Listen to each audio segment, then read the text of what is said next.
Welcome everyone, and thank you for being here this afternoon to participate in the program as a part of the Law and Democracy Speaker Series. My name is Haley King, and I'm a part of the class of 2027 studying government and engineering, and I'm a researcher with the Rockefeller Policy Research Shop and a part of this year's class of Rockefeller Leadership Fellows. It is my pleasure to welcome you to today's program. Law and Democracy is a series of conversations focusing on the foundational laws, policies, and institutions as we approach the semi-quincentennial milestone of the Declaration of Independence. This series builds upon the Rockefeller Center's commitment to bringing our community together in discussion with a wide range of experts and practitioners to examine and deliberate on these themes. We are grateful to the Dartmouth Dialogues, the Office of the Dean and the Faculty of Arts and Sciences, and the Office of the Associate Dean for the Social Sciences for being crucial partners in making this series happen. We'd like to welcome our virtual attendees who are joining us today via live stream. For those joining us in person, when we reach the audience Q&A portion of the program, we'll have a staff member in the aisle. Please line up with these staff members, but keep these lines to a minimum and do not obstruct the views of the other members of the audience. As a reminder, Dartmouth is committed to protecting free expression and peaceful dissent. We encourage you to ask questions during the Q&A, but we ask that you do not interfere or disrupt today's program, which would include preventing attendees from seeing or hearing our guest and moderator or interfering with our guest and moderator's ability to speak or be heard. This conversation will be moderated by Professor Russell Muirhead, Roberts Clements Professor of Democracy and Politics and co-director of the Political Economy Project. Jeb Bradley was a 16-year member of the New Hampshire State Senate, serving both as Majority Leader from 2011 to 2018 and 2021 to 2022, and Senate President in 2023 to 2024. He represented District 3, which includes all of Carroll County, as well as Waterville Valley, Middleton, and Milton. Jeb lives in Wolfeboro with his wife, Karen. Jeb has 4 adult children, Jan, Ramona, Noel, and Sebastian, and 4 grandchildren. Jeb was first elected to the New Hampshire House in 1990 and served until 2002. He is best known for his efforts to deregulate the electric utilities and pass comprehensive air pollution regulations. In 2002, Jeb successfully ran for Congress in New Hampshire's 1st congressional district and is best known for his efforts to increase funding for veterans' health care, create the Wild River Wilderness, and expand the Sandwich Wilderness in the White Mountains and keep Portsmouth Naval Shipyard off the base closure list. In 2009, Jeb ran for New Hampshire Senate. He is best known for efforts to reform and stabilize New Hampshire's retirement system and dedicating new resources for substance abuse, mental health, and child protection. Jeb led efforts to create and reauthorize New Hampshire's Medicaid expansion program. He has also led efforts to lower business taxes and workers' compensation costs and work to enhance New Hampshire's renewable energy resources and protect jobs in the forest products industry. Jeb has a strong business background as well. He owns several small businesses in Wolfeboro, including an organic grocery store and a painting business. He's a graduate of Tufts University. Jeb and Karen are avid hikers in all seasons. In 2015, Jeb became the 49th person to complete the NH Grid, which consists of climbing each of New Hampshire's 48 4,000-foot peaks at least once in every calendar month, a total of 576 peaks. Karen is nearing the completion of her grid. Jeb and Karen are also among those hikers who have climbed all 48 4,000-foot peaks in one winter season.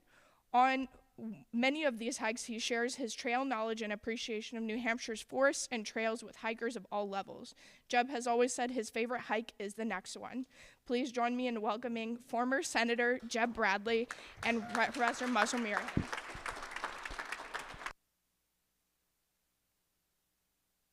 It's an honor to have you here, and we're just delighted to have you here at Dartmouth College. And I have to say, I grew up in the 1st District. I grew up in Manchester, and I think you were my member of Congress, or maybe just my parents might have actually succeeded at supporting myself by the time you got elected to Congress. But I certainly saw you as a constituent and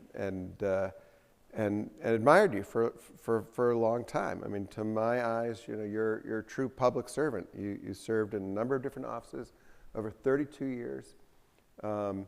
Many years in the New Hampshire House of Representatives, where I serve, which I can attest is a kind of yeoman's labor in public service, and also in the New Hampshire Senate, which has some more status than the New Hampshire House as the head of the Senate, the leader of the Senate, majority leader, and even in the United States Congress. And you add all those years up, and it's more than 3 decades of public service. And I really do hope that your example of service to the public in the formal institutions, the constitutionally established institutions of our state and federal government, does serve as a kind of inspiration to students. And so we really are just delighted to have you here. And let me just start by asking, so there you are, you're in the House, the Senate, and in the United States Congress. What's the best job? Well, I won't say the next one. So first of all, let me just say thank you to Dartmouth. Thank you to the Rockefeller Center, to all of you for that very nice introduction. It's a pleasure to be here. My brother-in-law graduated from Dartmouth, and one of my cousin's husband graduated from the Tuck School. So if you live in Wolfboro, as I do, you don't get over to this part of the state, especially Hanover, all that often because you have to go through Concord. It's a 2-hour drive. So I don't come here all that much, but I've already answered one hiking question. Where is the gentleman I spoke to? He asked me, what's the best peak to climb if you're a Dartmouth student? I said, of course, Moosalok. The Moose. Because it's close, and you own it. Yeah. At least the summit. And it's actually a beautiful mountain. It's a unrivaled summit, really. I can't think of other summits like that, except in the flat tops in Colorado. It's a very broad, flat plain. You can, approach it from the north, from the east, and from the south. And the one bit of advice I'd have, if you're going to do it now, snowshoes. And make sure if you're up there on a foggy, cloudy day that you go down the way you came up, because you can get turned around up there, and people have died. So at any rate, thank you for inviting me, and happy to be here. Now, with that, I think I, filibustered on your question. Oh, what was the best job? Yeah. I enjoyed being in the Senate the most. It just, as I've said to all of the students and folks that I've talked to, there are only 24 New Hampshire senators. We're only paid $100 a year. So we're nothing really more than glorified volunteers with a fancy schmancy title, license plate, and maybe, if you take it, a easy pass. So there's... I take it, by the way. You do? Okay. I didn't. Let the record show. Yeah, I didn't. But at any rate, because there's so few of us, and because we're volunteers as opposed to anything else, there's a lot more respect, I think, than you see in Washington, where people just want to beat the living daylights out of each other. And I think we're able to get more done as a result. So I would say that was my fave. And when it comes to getting things done, I mean, you've introduced legislation that's been signed into law. You've backed a lot of. You probably voted for hundreds and hundreds of bills that have become law. When you look at, say, just your service in the New Hampshire State Senate, is there anything that stands out as a real achievement that you're really proud of in an enduring way? Yeah, I mean, I'd say several things. Certainly our effort to, bring some rationality and affordability to the retirement system when we had a $5 billion unfunded liability in 2011 was critically important to the long-term finances of the state and to property taxpayers all around the state. That was a tough one because, just when you're talking about people's pensions, it was just difficult, but it had to be done. But I think probably the piece of legislation, I don't remember, when did you come into? I've only been there, I think I'm finishing my 6th year. Oh, okay, so you remember the 23 budget. Yeah. And the last reauthorization of our expansion of Medicaid. as I told a group earlier today, there are parts of, the Affordable Care Act, i.e. Obamacare, that I think were, good, and parts that I don't think were good in terms of addressing affordability of health care. But the parts that were good were the opportunities for states to expand income eligibility levels for people eligible for Medicaid. And when we did that, 50,000 to 60,000 people had access to health insurance. And, it's definitely saved people's lives. It definitely has allowed people and their families to be able to re-enter the workforce, which is important to the overall economy. It's improved the overall health, and the way we structured it helped lower the cost of people that buy their insurance in the individual market. So that certainly was something that, I worked long and hard on. You probably remember the reauthorization for 7 years was included in the 2023 budget that passed the Senate, amazingly, because budgets are always the most contentious item in any political realm. 24-0, it passed the Senate, and you guys voted for it. There were only, I think, about 50 people that voted against concurring with the Senate version of the budget. That's right. Yeah. And I do admire you for that. I mean, I think to do something that allows 50,000 people to see a doctor who couldn't get that covered before is an enormous change. It's the kind of thing you can do in politics that it's, as important it is to have nonprofits and other kinds of activities. You can do this in politics. You can't do it any other way.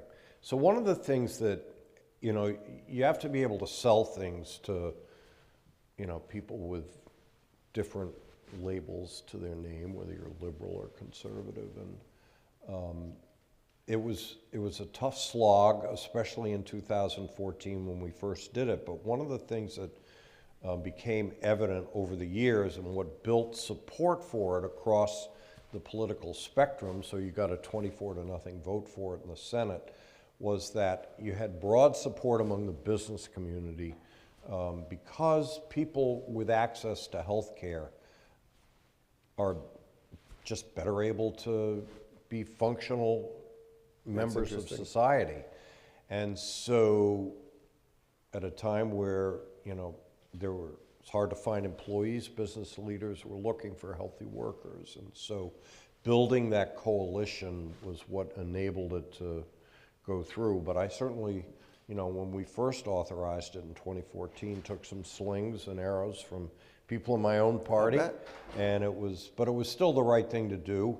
And I wish that kind of spirit had been, present more in the debate about the Affordable Care Act, because what the Affordable Care Act didn't address was the affordability of health insurance. It put in, too many mandates, and how you would buy health insurance through exchanges, and not a lot of choice, and so it definitely drove up the cost of health insurance. Some of the insurance reforms were good in that it guaranteed access, so no insurance company could tell you that you couldn't buy health insurance, and it had a provision in it that was called community rating that rated everybody's health insurance. The only differential was whether you were a smoker or a non-smoker, or based on age. So you couldn't be cherry-picked for a lower risk profile by the insurance companies. And those were reforms that were adopted in the Affordable Care Act, which made sense. We had already adopted them in New Hampshire under Republican leadership. Right? Yeah. And so, like everything that happens, there's usually good common sense components, but sometimes you need a little bit more common sense. And I think, that, I'm sort of editorializing now. But okay. Well, that's why I'm here, right? You're retired. You get to do that. Yeah, I get to do that. Well, I said the same thing when I was, in elective You mentioned office liberals and too. Conservatives, but I always have heard you described as a moderate. Is that accurate? Yeah, no, it'd be accurate, but I always, and I think this is something that, across the political spectrum, people should share. You want government programs. When you authorize a government program, it's taking taxpayer dollars away from people who've earned, you know, that money to pay taxes. You want them to be effective and efficient.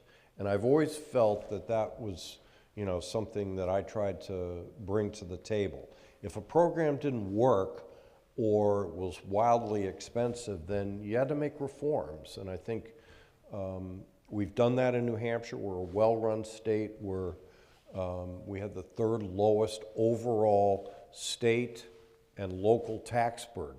And, you know, people will say, well, property taxes are high. They are, no question about it. But when you add in the lack of state income or sales tax and lower overall other taxes that we have, that distinction of having the third lowest overall tax burden is something that's vitally important to the state of New Hampshire, something that I think should be fought for, and something that when you have programs, that they're well run.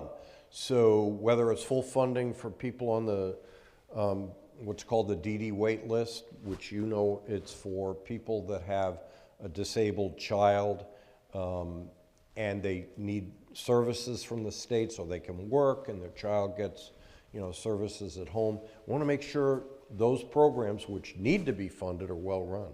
And I think we've done that in New Hampshire, which that's a reason that we have an overall, you know, pretty attractive tax burden. If you could change one thing about New Hampshire, if there's one law you could wave a magic wand and pass, would there? Boy. What would it be? Now I'm probably going to have to plead the fifth, but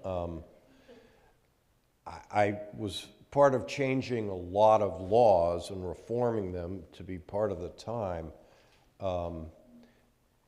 You know what? You stumped me there, so I'm going to have to think about it. We got it the way we want it. We don't have to. Maybe we don't. Well, no, there's always changes that need to be made, yeah. But you know, I think. Let me think about that for a minute. Over in the House, sometimes I'd hear about the Bradley special happening across the wall in the Senate. What is the Bradley special? Well, the way it was originally defined was that I had, I guess, an ability to bring people together, and Medicaid expansion is, you know, a good example of that, where we were able to enlist the business community that Republicans, quite frankly, listened to support this expansion of government, which Medicaid expansion was, that healthcare advocates, you know, more on the liberal side wanted and Democrats supported. So, you know, bringing those sort of conflicting points of view together and creating a sweet spot enabled, you know, that bill to move forward. So that's, I think, how you have to develop. It's creating coalitions. So the whole thing, Bradley special, I sort of got distracted from what your question was that, you know, you find a compromise that everybody gets a little bit of what they want and leaves a little pissed off that they didn't get everything they want. And that's the definition of a good compromise. And so Grant Bossy, who was the editorial writer at the Union Leader at the time, I can't even remember what bill it was that he coined the expression, but there were a few of them, I guess, that happened. Well, politics needs that. It needs people who will do that. I couldn't agree more, and you don't see that in Washington, you know, and that's really, our nation is at risk as a result of, you know, people unwilling to compromise. And I think that comes from the 24-hour news cycle, fighting for the gavel every 2 years, and, you know, just people unwilling to work together. It takes a crisis to get people to work together sometimes. It sort of seems like state governments in general are working okay. There's differences around, you know, among the states, but the national government is a different story, and you've served in both. You know, how, besides the news cycle, how do you explain that to yourself? The difference between, you know, Concord, which on a bad day, I mean, I remember a couple of years ago in the House, we had a basically evenly divided Democratic, you know, Republican chamber, and that meant everything had to pass by compromise. And when it came time to pass the budget, a compromise budget was formed. Nobody was super happy with it, and we passed it on a voice vote. And I remember at the end of that vote, I thought, this is government working, but we don't see it at the national level. Why not? I think that, again, the 24-hour news cycle, politicians wanting to control their own narratives, and people in Washington have supersized egos, okay? When you're serving in the New Hampshire House or the Senate, you go to the grocery store and you talk to your friends and neighbors, and they tell you you're either full of bleep or they tell you you're doing a good job or something in between. And you don't get too big for your britches, okay? When you're in Washington, you think you're somebody special. And when you think you're somebody special, you think it's my way or the highway, and my way is the right way. And then the party structure kind of enforces that. And so if somebody on the other side of the aisle has a great idea, well, if it came from the other side of the aisle, suddenly it's not such a great idea. That doesn't tend to happen as much in New Hampshire, and we should be thankful for that. We're a small state, people know each other, yeah. And they're willing to work together. I mean, I think of some of the people who are past Perkins Bass speakers here. John Lynch, I had a great relationship with him. Didn't always necessarily He's my favorite agree. Republican governor. He was a Democrat I'm governor. just kidding. Yeah. Or Terry Norelli, who was a Democratic speaker. We, did a lot of good work together because we're on the same committee in the House when she was, a House member and I was a House member, chair of the committee. We did a lot of great work together, and that just doesn't seem to happen in Washington for those reasons, I think. And one way to resolve it, it'll never happen, but 4-year terms for senators and House members, aligning with the presidential election would probably help foster compromise, because you wouldn't be fighting for the gavel every 2 years. It's like, okay, the midterms are here, presidential's coming up just around the corner, and the presidential happens in 2028, and the 30 midterms are here. So everybody just fights for the gavel. Yeah. It's interesting, when neither side can form a durable governing majority, the incentives to compromise just disappear, because you never want to give the other side any credit. Yeah. And I think that's kind of what's happening, even a little bit at the state level where. Oh, I think a lot of Washington values have morphed into New Hampshire. I think we're still a long ways, though, from the contentiousness and the unwillingness to work together. I mean, even when we've had budget standoffs, we've always resolved them. When we were in the majority, in the Senate, and Governor Hassan was governor, we had a budget standoff. When Chris Sununu had a Democratic House and a Democratic Senate in 2019, we had a budget standoff, and we were able to resolve it. Think now, we're in the middle of a shooting war, and we can't fund the Department of Homeland Security. I mean, that just doesn't happen in New Hampshire. Yeah. So, one of the things when political scientists ask citizens about whether they hang out with people who disagree with them, people who belong or identify with a party different than the one they identify with, fewer and fewer people are saying, yeah, I do. And most people now hang out with people who agree with them. And in your social life, growing up, as an adult, did you hang with people who disagree with you? Well, so the funny thing, and I've already been asked about this twice, is I was a Democrat until I think 1988, became an independent, then became a Republican. So, but I don't think my core principles really changed all that much either. Tried to be sort of centrist on both sides. And I think, Americans as a society are pretty common sense people, and they want things to work, and, they want affordable life, and, they don't want to pay too much in taxes, and they expect good services, but they also, want to offer hands up to people that need help, and, but unfortunately with the primary system that we have now, it tends, because, 20 to 30% people vote in primaries, it just exacerbates the wings of both the Democratic. How do you think we can fix that? Yeah, I mean, no. I mean, but it's up to voters to fix it, really. Yeah. You know, and if only 25% of the people vote, you're going to get more extreme Primaries are they positions. really distort. Yeah, I've been through some ugly primaries. I Yeah. know. Yeah, but for the most part, you've won in your career. I never lost a primary. I got pretty lucky about that, but I lost 2 elections in Congress, learned, you know, quite a bit from losing, and Could you unfold that a little bit? What did you learn from losing, and what can people learn?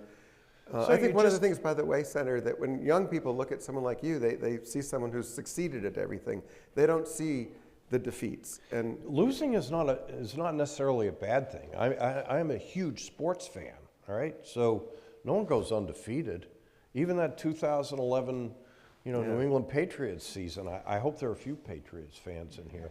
All I've been talking to are people from New York. They're probably Jets fans, you know. It's been a tough day. Yeah, it's a tough gig. It's all right. The Knicks beat us last year in basketball. It's all right. You know,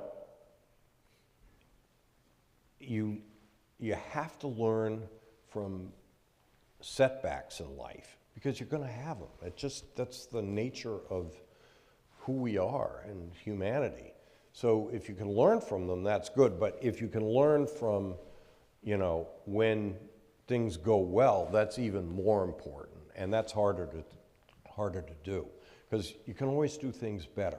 You can always find a better way of doing something that you do well, and you know, you don't stop learning. And you guys are a lot younger than me. You'll have a lot of opportunities to learn, and it's never a bad thing. After you left the United States Congress because you lost an election, and there you are, you're out of politics for at least a moment, and it's in that moment that you decide to go back to the New Hampshire State House and run for the New Hampshire Senate. And some people would think that, you know, a job in the New Hampshire State House that pays $100 a year and, you know, is a lesser thing than working in the United States Capitol. And what made you decide to get back involved in state politics when you probably could have run for U.S. Senator or governor or something like that? You know, I don't know. I always loved being in the New Hampshire House, and so being a member of Congress was a tough life. The traveling back and forth, the fundraising, the pressure on you to sort of toe the line more so than, you know, in the New Hampshire legislature. Those were things I realized after I was gone, and then I basically got talked into running for the New Hampshire Senate. There was a vacancy, so there was going to be a need for a special election. It was funny. It was Chris Sununu's father, former Governor Sununu. He called up my mother the night after the election. He says, "You tell your son he's running for that open seat, and he's gonna do it." And it's funny. I was hiking that day. Hang on, he called your mother. He called my mother. Yeah. That's a low blow. Well, you know, I listened to my mother. I listened to him too, but it was funny. I was hiking that day, and I did a particularly hard hike. This was in February, and we did the Carters, and I'm riding back with a good friend of mine whose father had been a high-ranking member of the New Hampshire House and had run for for Speaker, and had lost by 1 vote. And so we were talking politics, and he asked me if I missed it. And I said, no, not really, and it was only 3 months after I had, you know, lost in 2008. And that night, my mother calls me up, and she says, you know, John H. Sununu called me, said, you got to run for that open seat. And I go, you got to be kidding me. But my mother was pretty persistent, and of course, Governor Sununu called me, and the rest is history. It was kind of funny. That's great. That's great. And you didn't say no. No, I didn't say no. I didn't really think I was going to be in the Senate for 16 years. But once I got there, I really enjoyed it, and it was like, okay, this is all right. Yeah, you seem like a little bit of a policy nerd. Is that a fair thing to say? Yeah, and I was, and it was, you know, being a member of a body You're at home of 24. now. That's what we do here in the Rockefeller. Yeah, I know that. I know, and I was, you know, talking to, you know, one of your professors about how to interact more with, folks in Concord to, do the research that you guys are really capable and able of doing. So hopefully that'll pay off. And let me just note that if somebody has a question, just raise your hand signal, and we'll be happy to take questions. I have a question that's not about politics, and I mean, looking at your biography, I wondered whether it might have been the case that you were a hippie. And well, nobody's asked me that question today. I mean, I noticed you get out of college and you go trekking in Nepal, for maybe I don't know how long, and then you end up in like Switzerland or Europe, and you become a street performer. Yep. And so how about this? Like, what were you performing on the sidewalks of Switzerland? Well, you read some of my Wikipedia page, apparently, but not all of it.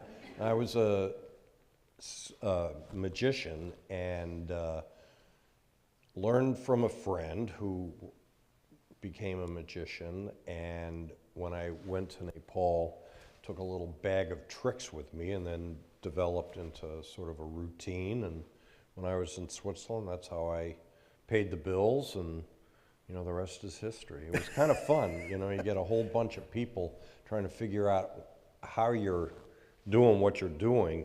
And of course, I had to speak in German, so I had to, learn German. I was never that good at it, but I was able to manage, I guess.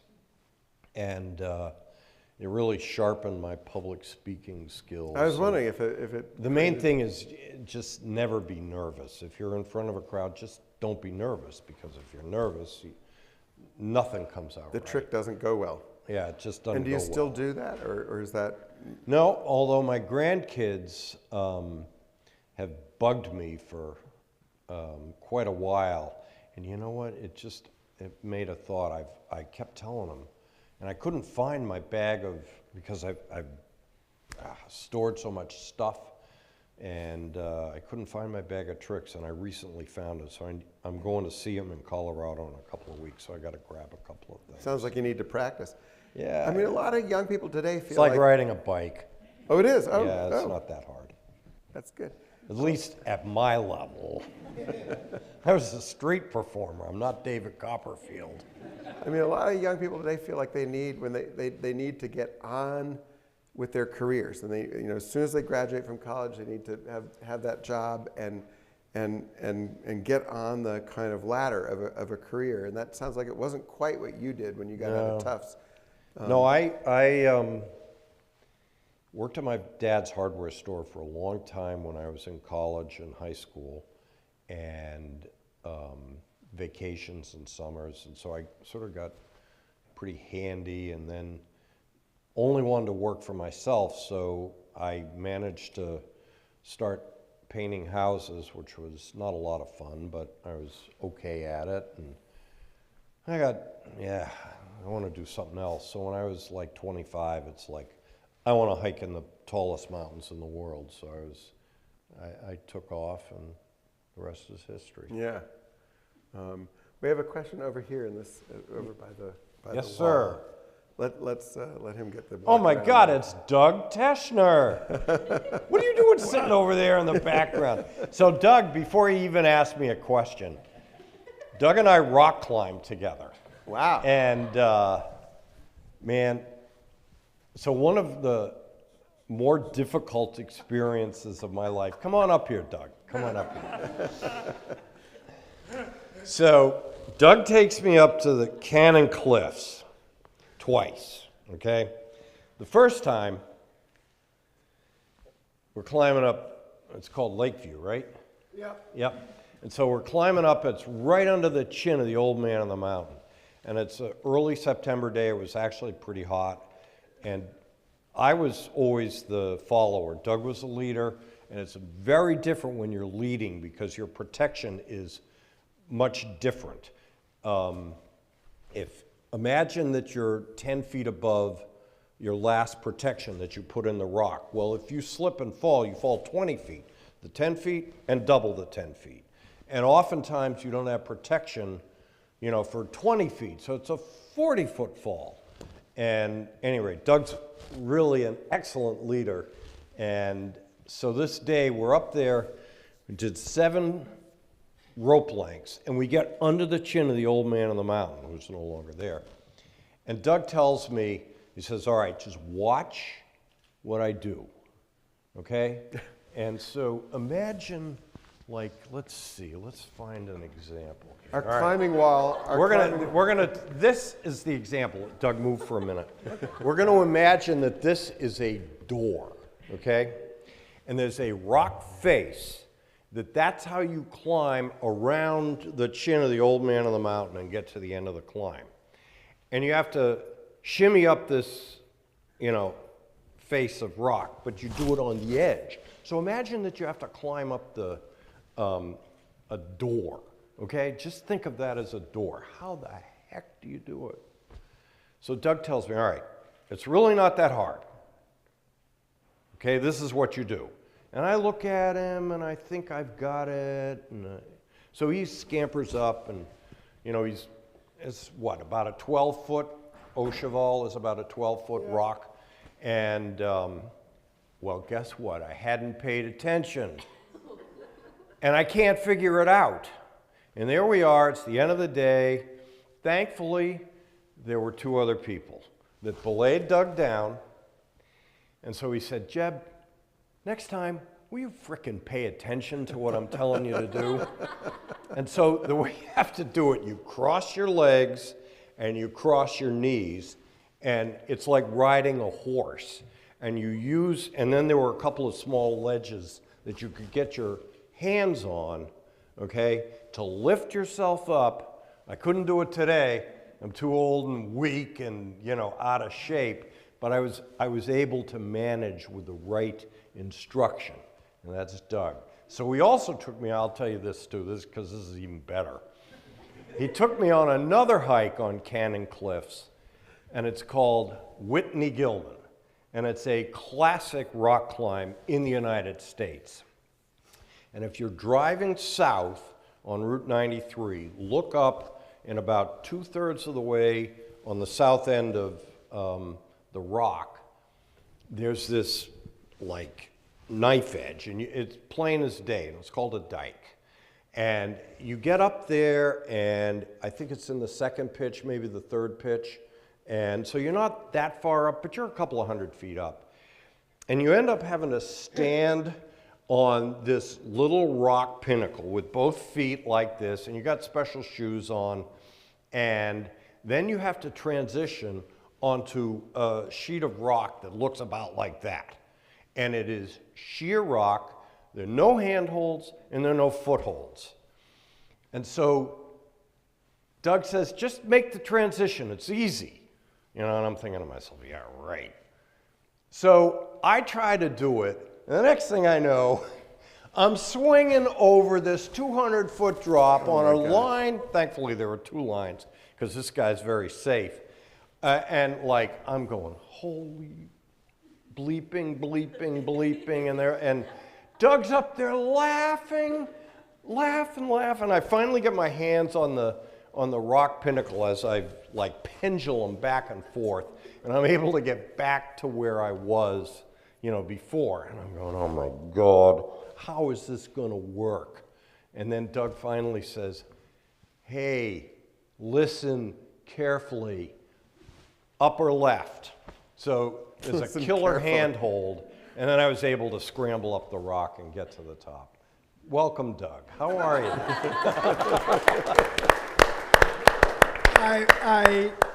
First, I guess I should say that I was in the House of Representatives in 1988, and a freshman legislator showed up in 1990, and I was showing him the ropes.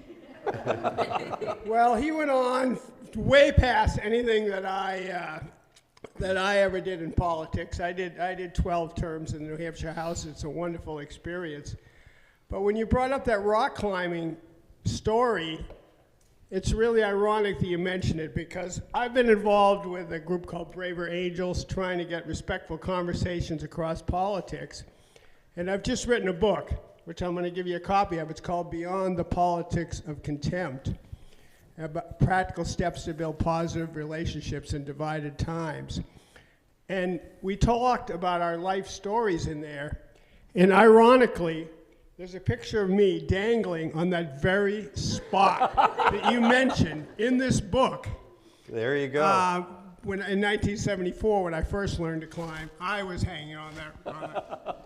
But it's a pleasure to see you. And I guess, well, I'd make one quick comment and then a question. You talked about New Hampshire versus Washington, and I think one of the biggest factors is the rules. The rules are every bill gets a vote. Every bill gets voted up and down, and that's not true in Washington. No. It's controlled. It used to be controlled by the committee chairman whether a vote even was considered or whether a bill was ever considered, and now it's controlled by the majority office. So we've lost, and I think we've underestimated the power of New Hampshire maintaining those rules, where no matter what your vote, no matter what bill you submit, it's going to be voted up and down. It's going to be considered by a committee. But I guess what I wanted to ask you is, to think about, I'm really obviously concerned about this polarization and this division. And it's not about kumbaya. It's about, and it's okay for people to disagree, but what it's come down to is if you disagree with me, you're evil, or you're stupid, or you're dangerous. And we were involved back in the 90s. It really began in that period. In fact, I found a speech I'd given in the House that's still in the calendar in 1998 where I was talking about decline of civility. We'd love to go back to those days. But I'd be interested to hear your comment about where you think this is heading and how we might be able to overcome this. And it's great to see you, Jeb. Thank you. And thank you for that story. And I'm going to sign this book afterwards and all right. give Thanks, you that Doug. picture. So Doug knows well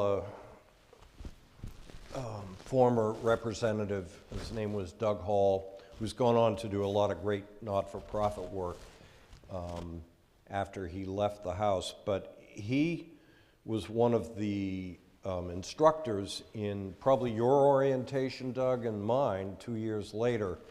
And one of the things that he said that I've never forgotten, and quite frankly, it's kind of one of the things I call my rules, it's okay to disagree, just don't be disagreeable. And you just see way too much of that in Washington. You make a really good point about the rules. In New Hampshire, you have to have a public hearing on every bill. No matter if it's a crazy bill or a good bill, it doesn't matter. You have to have a public hearing.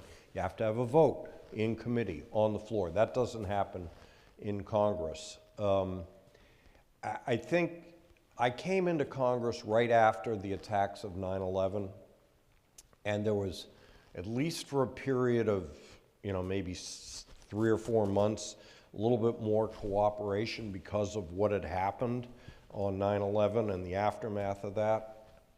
I mean, it's sad to say, but that crisis tends to bring people together. But again, I think a lot depends on who voters send to Washington. In our primary system, if only 20% of the people vote, you're going to tend to get less moderate candidates and more candidates that are pretty hardcore, whether it's on the left or the right. And I don't think ranked choice voting is a way to solve that problem.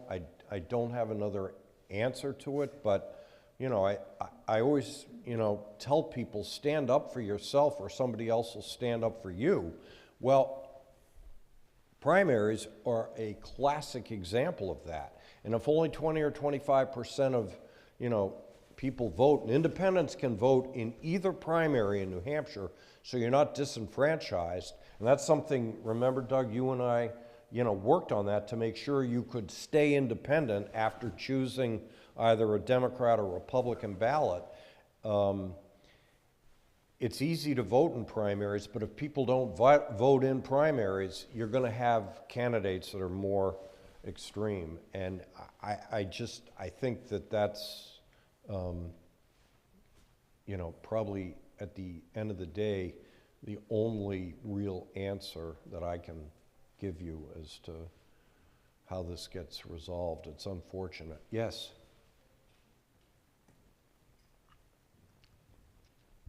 Hi, my name is Gabby. I grew up in Chevy Chase, Maryland, but I went to school in DC. So all those crazy DC people, that's what I've grown up with my entire life, even though we say it got a little crazier a couple years ago, but anyways. My question to you is about the expansion of the Medicaid policy. It's really funny because I just came from econ class and I sat there the entire class and we were supposed to go into, we were talking about welfare state, so I happened to choose Medicaid. And I was like, oh, I wonder what the states think about when they're designing this policy, given that it depends on whatever the government decides. It differs state to state. That's, I guess, one of the bad parts about the policy, but in terms of New Hampshire, it's a benefit. So I wanted to ask you, in terms of healthcare policy, do you think having each state decide is what's most economically efficient, or do you think that we need to restructure how we evaluate it? And one of my biggest concerns is the benefit notch, because you can say, okay, we can expand Medicaid, but then you're just gonna be doing the same thing, doing another cutoff to another group of people. So is there anything else other than income money that we can consider as a new way to evaluate people or situations other than that? So I do think that, obviously the way Medicaid is structured in New Hampshire, up to 138% of the federal poverty level, which I think for a family of four is in the $50,000 range, something like that. Maybe a little higher. I don't have those figures off the top of my head.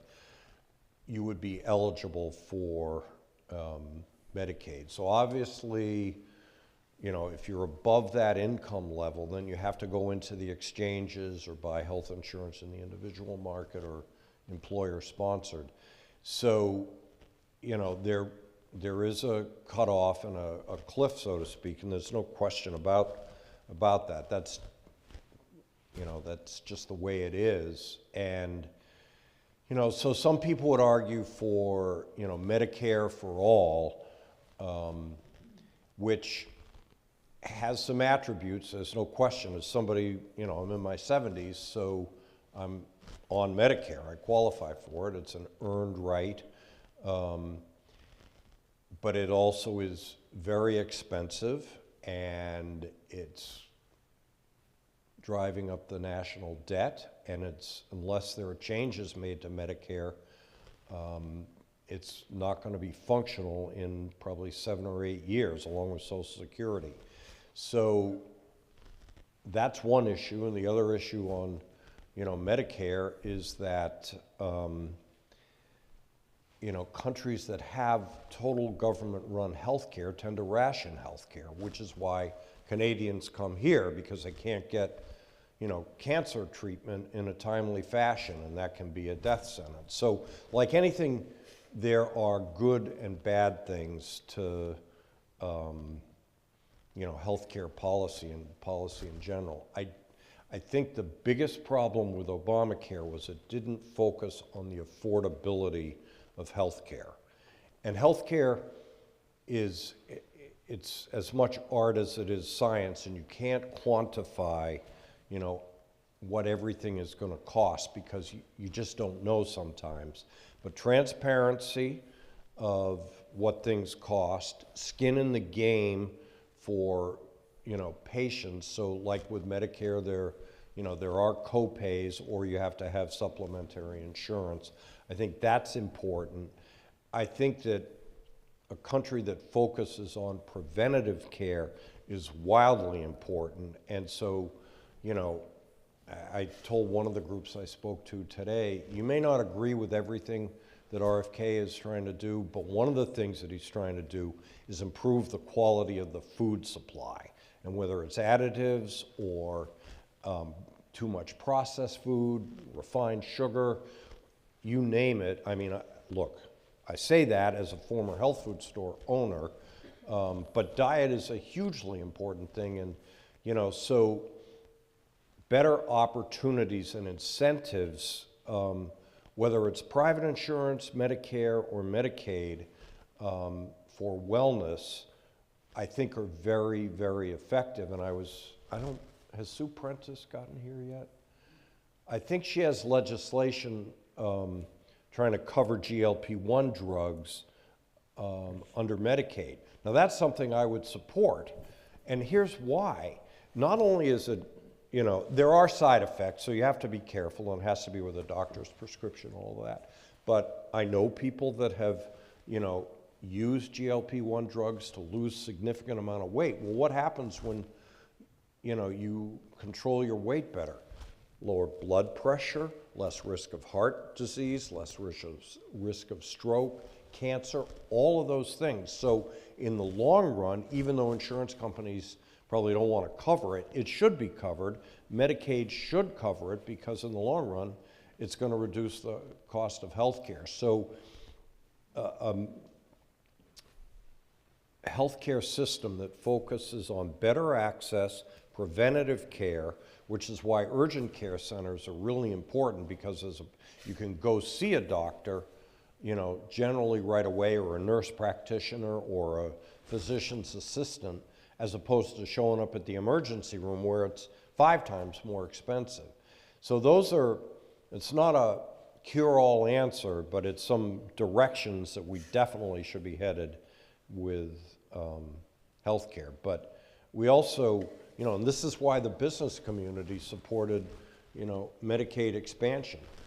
A healthy workforce is something that enables people to be in the workforce, and that's always a good thing when people are able to work as opposed to not work. And you know. And you mentioned the deficit just now, and you're a fiscal conservative. Can you imagine a state of affairs in which the United States government does something about the deficit in the national budget? And that is definitely the biggest long-term conundrum, because you have my side of the aisle, and look, I plead guilty. Don't want to have tax increases, okay? I think people are taxed enough. And then you have, you know, folks that support the government programs that we have that, you know, whether it's Medicaid, Medicare, Social Security, national defense, you name it, are quite expensive. So, you know, the days of Ronald Reagan and Tip O'Neill, you know, negotiating an extension, if you will, for Social Security that involved a combination of, you know, benefit structure changes as well as, you know, higher rates of taxation through the FICA taxes, you know, those days are, they're a long ways away. Now, as we get closer to the drop dead dates for full funding for Social Security and Medicare, then maybe, you know, people will have that kind of conversation. I think that one thing that, you know, would certainly help Social Security and Medicare, we're living longer, we have greater life expectancy, a gradual, and I mean, you know, maybe every year an additional month of eligibility. So I wasn't eligible for Social Security until I was 67. And that was part of the O'Neill-Reagan compromise in the 1980s. And I think that's appropriate. So gradually raising the retirement age would be a relatively painless thing, you know, to do. Not, you know, dramatically increase it to 70 overnight. That won't work. But if you raise it a month every year, you will gradually get to something that's more in line with life expectancy. So I think that would be one of the things that, you know, but there's been no bipartisan support for that, so it doesn't happen, and we're closer to that fiscal cliff, which is pretty sad. Yeah. As we're closing out, I just want to invite you to speak to a couple kind of big picture questions that might help give young people a sense of what there is to hope for in political life. And one thing I'm curious about are whether you have any political heroes. Are there any leaders that you encountered, big or small, or figures in American history that you think of as really great examples of what somebody can be when they devote themselves to political things? So I think, if you look back at, we've had some great American presidents, and we've had some that are, not so great. So I would classify Franklin Roosevelt as one of those that, was steadfast in World War II, worked to get us out of the Depression. I know Social Security was adopted when he was president. It was controversial. A lot of Republicans didn't support it, but it's certainly an iconic part of our country today. I think Ronald Reagan, again, foreign policy was a huge issue for Reagan. The fact that he was willing to go to East Berlin, or West Berlin, and stand by the wall and, tell Gorbachev to tear down the wall when every one of his speechwriters tried to take it out, led to, diminishing of tensions in the 1980s. I think that we've had some, really great presidents in my lifetime. And with those examples in mind, is the example of President Trump one that you have strong opinions about, or is it something you'd rather not talk about? So, with regard to President Trump, I think that most of his policy initiatives are the right ones, I think, for this country. He has a way of, getting people upset by the way he talks about things. And I think, one of the rules I've always adhered to, and I call it a rule, it's more a suggestion, they gotta like you to vote for you. And a lot of people don't like Donald Trump because of the way he talks about things. And I think, that's problematic for him. But in terms of, closing the border, it had to happen.